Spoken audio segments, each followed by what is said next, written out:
Une femme qui prie n'est plus dans la réaction mais dans l'intercession.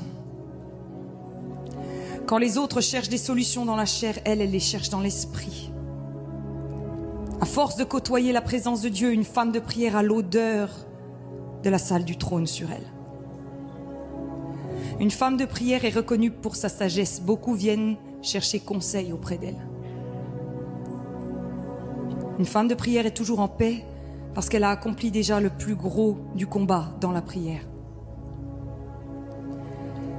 Sa guerre n'est jamais publique, mais toujours privée.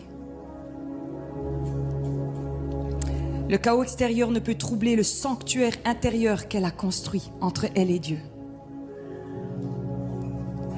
Elle est calme mais pas passive, elle est tranquille mais pas faible. Sa force est enracinée dans son intimité avec Dieu. Son intercession silencieuse porte plus de poids que tous les arguments humains. Elle ne dit pas des paroles en l'air mais des déclarations prophétiques qui amènent des résultats. Elle ne dit que ce que le Père lui dit de dire. Pendant que d'autres sont occupés à parler, elle écoute. Il est difficile de tromper une femme de prière car elle a le discernement des esprits. Elle connaît tellement l'odeur du ciel que lorsque quelque chose sent mauvais, elle le repère de suite. Pendant que d'autres sont occupés à parler, elle écoute.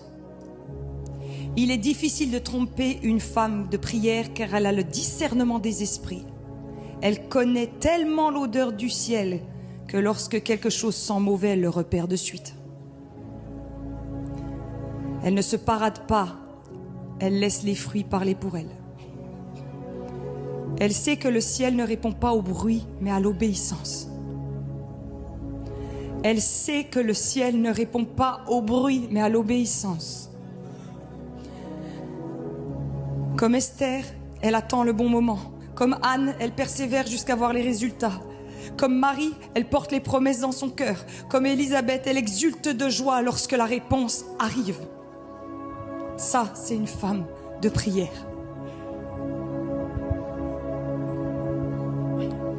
Elle ne bouge pas tant que Dieu n'a pas bougé. Elle ne parle pas tant que Dieu n'a pas parlé. Dieu peut lui faire confiance. Il lui révèle ses secrets, ses pensées, ses stratégies. Elle n'est plus blessée par les offenses car elle connaît trop bien les pièges de l'ennemi. Là où les gens voient des trahisons, elle y voit un tri de la part de Dieu. Là où les gens voient des cendres, elle voit la beauté. Là où les gens voient une mer fermée, elle voit la terre promise. Là où les gens voient la maladie, elle voit la guérison. Là où les gens voient la faiblesse, elle répond, c'est alors que je suis